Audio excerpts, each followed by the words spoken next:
Welcome to Corporate Cafecito, a Latin and business podcast where we share insights and strategies to help entrepreneurs and professionals thrive.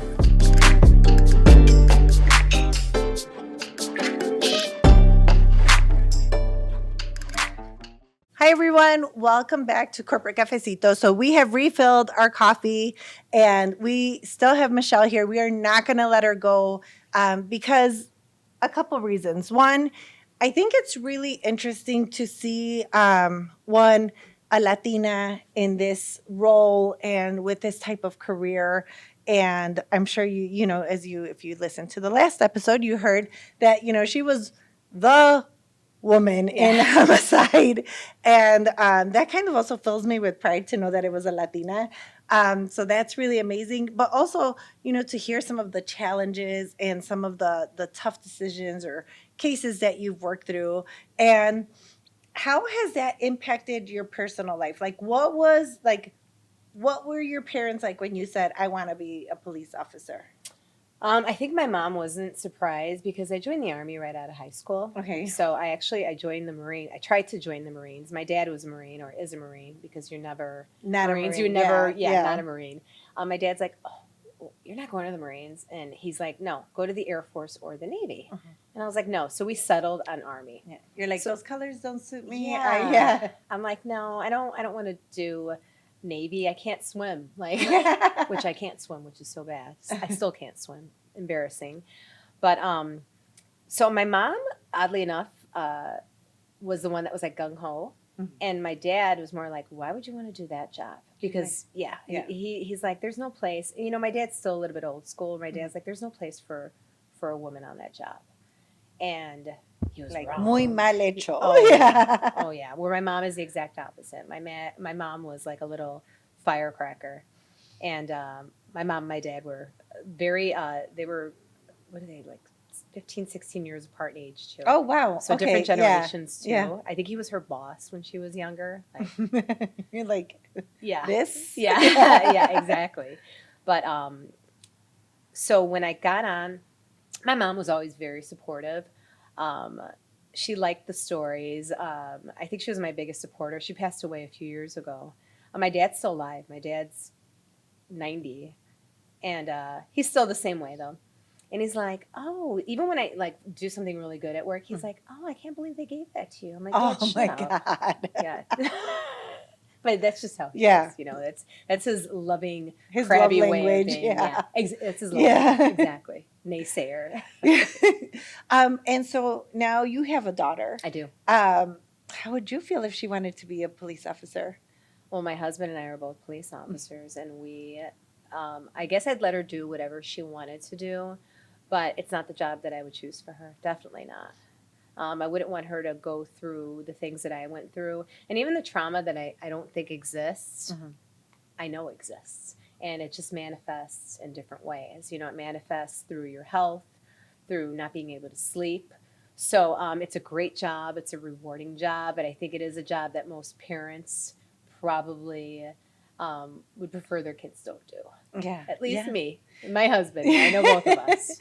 Yeah, it is a really hard job. And Yeah. I know, recently my uncle retired from the police force. Okay, congrats to him. Thank you, Armando.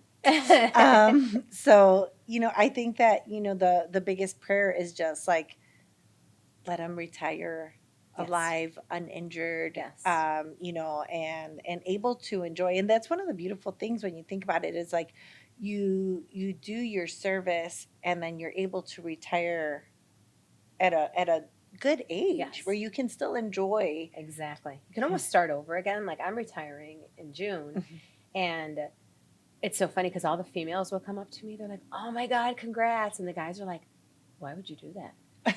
Don't you want to do something else in the department? I'm like, no, I'm done. I'm like, I've been doing this for so long and I don't know how to do things like half-assed. No, it's like all in or all out. Exactly. Yeah. And I'm like, I can't do this anymore. And my daughter deserves my time. Yes. Like my husband and I, our hope is to go to Puerto Rico. We have a house in Puerto Rico and our plan is he's retiring in 5 years. We're going to move there. And then, hopefully my daughter loves it there. But, everyone loves it there. Yeah, right?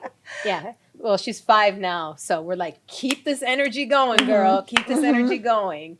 So that's we were talking about it today. We're like, what would we do? I'm like, I don't know. Maybe I'll rent like bicycles and it's so funny. I said I wanted to make a little coffee stand. Like a coffee have truck your on the own side of the road. cafecito. Yes. Yes. And We will that's what I wanna license do. our name to you. Yeah. There you go. And then I'll just have your video streaming. Yeah, just streaming. Yeah, that's perfect. don't I know. like this. I'll record from there. There you go. I think Puerto Rico is just, to me, it's just like warmth. And I'm from Mexico. I think that like Caribbean island just like feel, and it's just so welcoming. And Yes. my husband and I, that was our first trip together as a couple. Was we went to Puerto Oh. Rico, and I remember we were eating, and we had gone to dinner a little late. And then they started clearing away. Our table was the last one. I'm like, we're on a dance floor. We need to like finish up your food. They're waiting They're for like, us. come on, girl. Yeah, I was like, come on, eat. But I think that is like, I'm excited for you.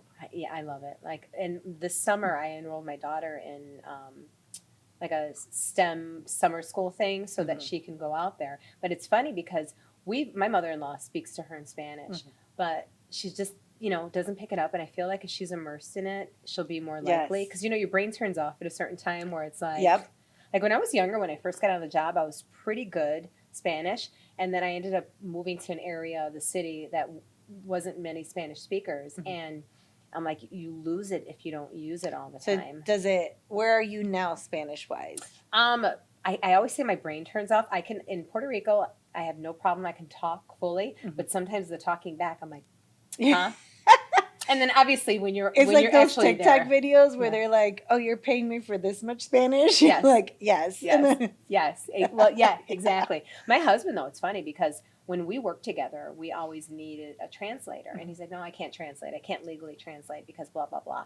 And just from us being down there and working on our house, his Spanish is amazing. Really? And I told him that, I'm like, I've never heard Marco speak. Well, I don't talk to him often. But yeah. He's like, I'm really impressed. Dori blew me away by her Spanish. My sister-in-law is she's good though, but like even I call my sister-in-law and we had this joke all the time that I do with my girlfriends. There's this thing from what is it, Bridesmaids or whatever, where the girl is like speaking Spanish, but she can't speak Spanish at all. She's like, gracias para llevar en la casa. And it's funny because I send that thing all the time. I'm like, that's me in Puerto Rico. But I try, and I mean, people there speak English, so it's not like you need it. But I'm like, God, my daughter's like, Mommy, why are you talking Spanish? I'm like, you're going to speak Spanish too. You have to speak Spanish. Yeah. Yeah, but I tell my mother-in-law, she's good, but my daughter should be better. Have you seen like your culture really influence your career, like on the force when people like, that sense of familiarity when you see another Latina, does that happen to you or do they see you as police first, woman second, or like, how do you think that order goes? I think now in the police department, I think now you recognize it more. Like I actually plucked a girl out of the detective academy, Carmen. She's an amazing girl. She had 6 years on the job when I met her, Mexican girl. And she came up to me. She's like, oh, my God. I'm a hostage negotiator as well. She happened to have seen me on a job. Oh, my God. But what she saw wasn't actually what happened. The job cleared itself up. I didn't do it, but it looked like I did. And she's like, oh, my God, you're badass. You went to this job. It was a hostage negotiator job. It was the 14th District, which is Logan Square. She happened to work there. And she's like, oh, my God, I want to be like you, whatever. And I was like, I like this girl. And I like because I also know because she is female, Latina, she's maybe going to get overlooked. She's a very pretty girl. People might be like, ugh, what I mean? So I'm like, I like this girl. So I see her, she comes to the area and I'm watching her and I'm like, this girl's going to be a really good detective. So and I'm a lot older than her, but I just really felt compelled to, and I don't want to say help because I didn't help her. She helped herself. Mentor? Yes, that's a perfect word. So I'm like, I told my lieutenant, he's like, well, who do you want for your homicide team? Because I was missing some people. I'm like, I want Carmen. And I'm like, she speaks Spanish? I made that up. I didn't even know if she spoke Spanish. Yeah. And then one day she came over and she was talking Spanish. And I was like, oh, Thank I God. love this girl. She was talking, though. We were talking to someone and she was talking. And I was like, oh, my God, look at our paisa here. It was beautiful. I'm like, I love her. So I ended up bringing her to my team. She's golden, like she's amazing. Everyone loves her, and she's like my little success story. But then also, I'm like, I told my husband, he's the chief hostage negotiator, and I'm like, you need a negotiator. I'm like, Carmen would be really good. I'm like, she's not going to know how to do it yet, but I can just see. I'm like, plus she speaks amazing Spanish. We do a lot of stuff in Little Village, which is predominantly Mexican neighborhood, and she was the one. So yeah, I do feel. I think I understand more how she might be overlooked and just like, okay, you know, this little girl with no time on the job. I'm like, but she's a force to be reckoned with. She just doesn't know yet. Yeah.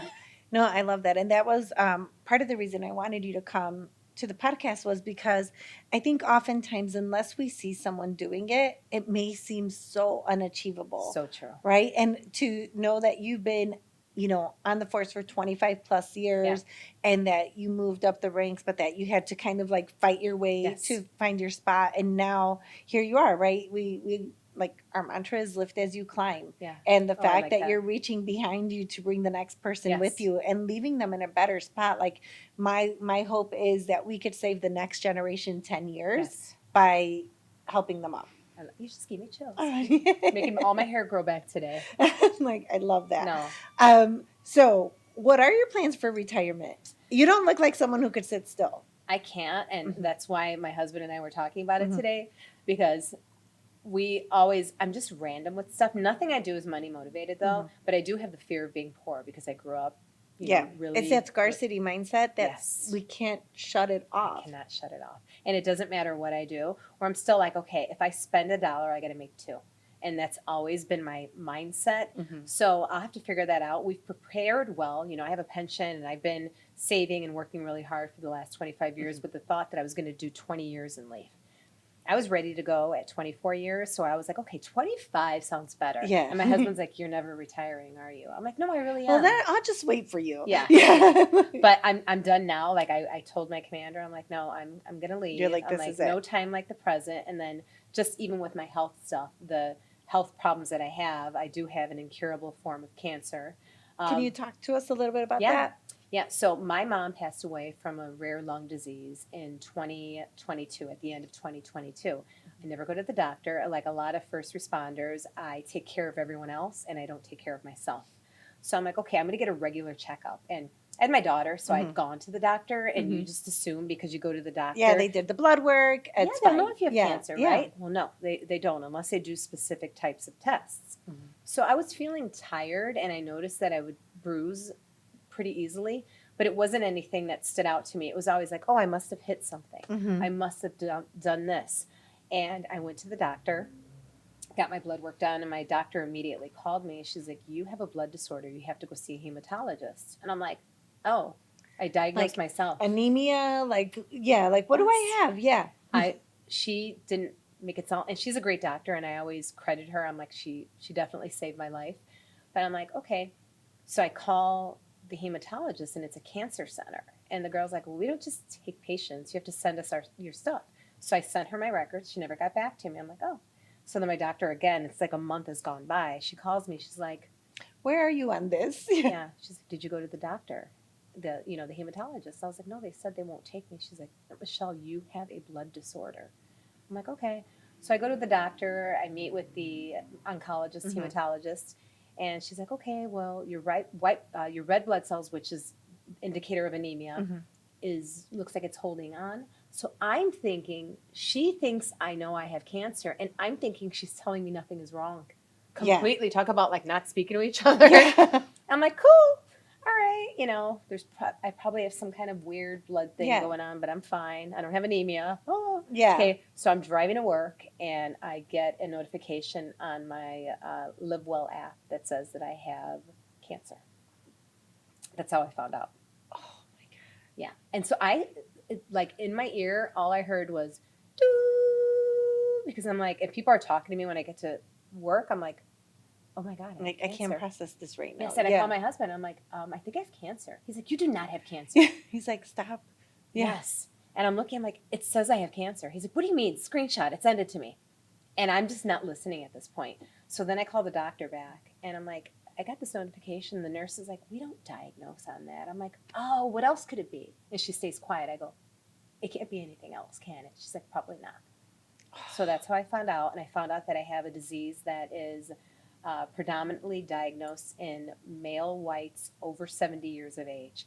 So I'm always just the only female in there. And if there are Even in females this, there, you yes, are I'm like, the oh, Latina God, what do I- in a group of older white Yes. males.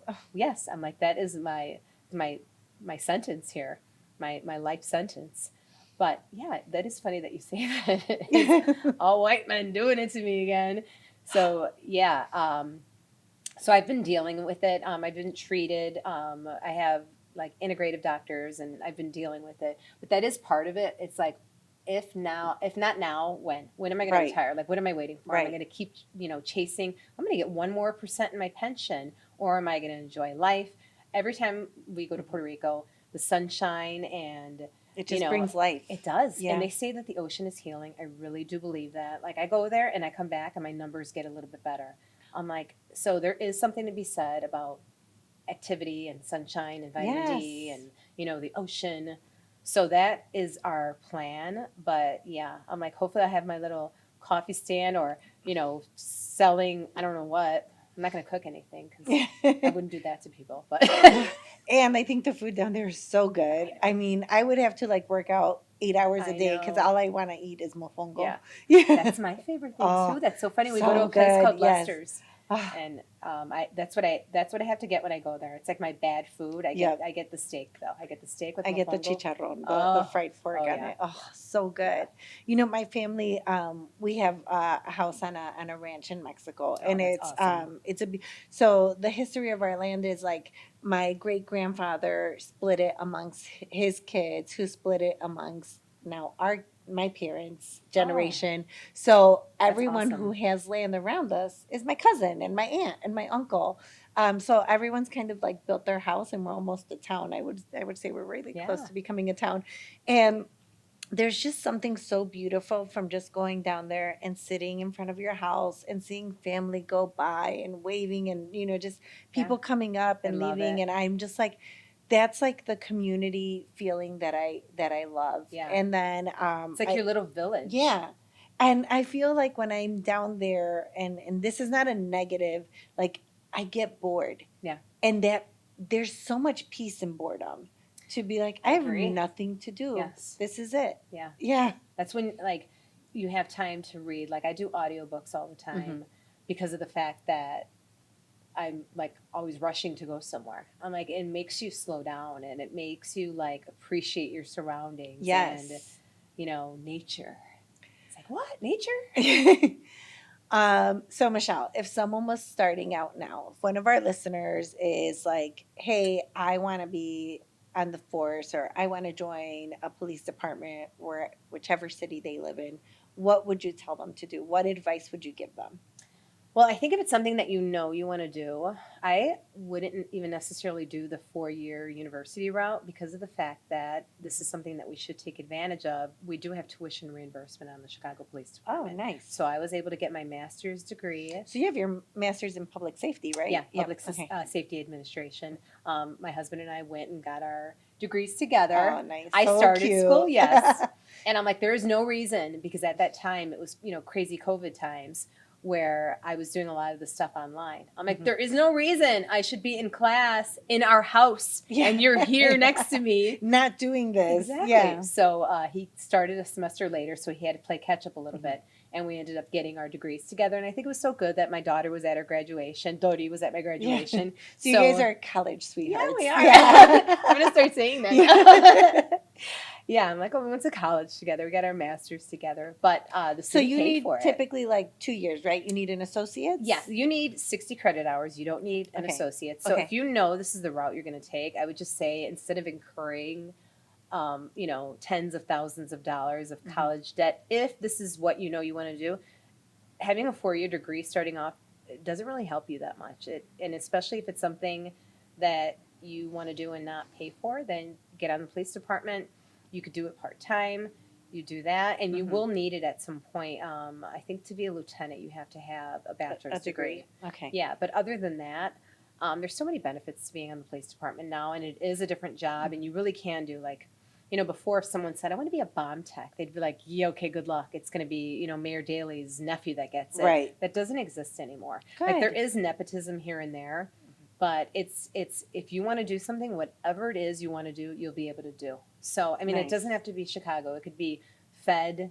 You can work for the FBI or ATF, which is How do you cool. find out about jobs like that? How do you like when does the test come up, or like where should people look? So if you just go to the city of Chicago, when they make big announcements, when the Chicago Police Okay. and the Chicago Fire tests are Mhm. being announced, they're pretty often. Like I would say they do them at least once a year, but probably more than that. Okay. Where back in the day, it was like every 5 years. Yeah.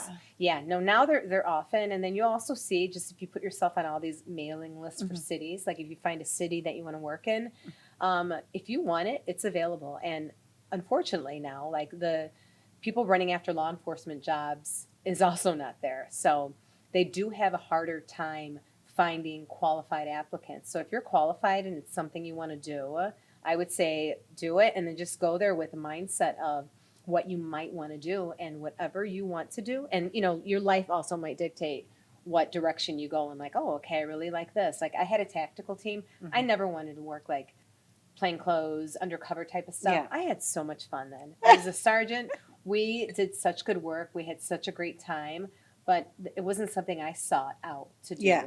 And it was fun. So it's a very rewarding job. It's good. The times have changed though. So I think there's a lot of good to be done. And if people do want to do it, now is the time. And I feel like representation matters, right? Yes. And so I think if there's more of us on Yeah. the force, then we become more of a like community or Yes. like a focus. Yeah. And even having people in your family that are on the job that you can reach out to. People want to be policed by people who look like them. Yes. So if you're in, Chicago is a largely Hispanic area. It's nice to have people who speak your language, who look like you. And, it gives a sense of peace. I mean, I've been on jobs where, people will look and they're, I should be better with my Spanish. I'm terrible. But, they'll look to you for a safety net. And, Right. we can provide that. I think that's beautiful. When we have kids, we always say, right, like if you get lost or something, look for a mom. Yes. Like a mom will bring you back Yeah. to me. And I think that that's Yeah. what kind of that same sentiment of if you're going to have an interaction with a police Yes. officer, it's probably going to be like a safer feeling if it's someone who looks like you. For sure. And then, women obviously too. We Yes. have that soft factor that sometimes people want. And sometimes people might not want a female, but I would say more likely than not, a Mhm. woman might be a calming presence in situations where we actually are able to de-escalate a lot of things too, because Oh, there yeah. is still, that soft feature. And not that women can't be just as tough as guys, but it's different. I'll never pretend that I can do the same thing that a big burly guy can do. Mhm. But I also know That my we can do strengths. other things Yes. that they can't do. Exactly. Right. Exactly. I love that. All right. Well, thank you for Thank joining you. us. This has been so fun. Thank you. We will post all of Michelle's information so you could get a hold of her, check her out on LinkedIn, etc. So we could follow you and see Thank you. what you do. We're, Yeah. we're going to stay tuned for this See my summer. coffee shop. Yeah. All right. Well, thank you for joining us, and Thank we'll see you you. next time. Thank you.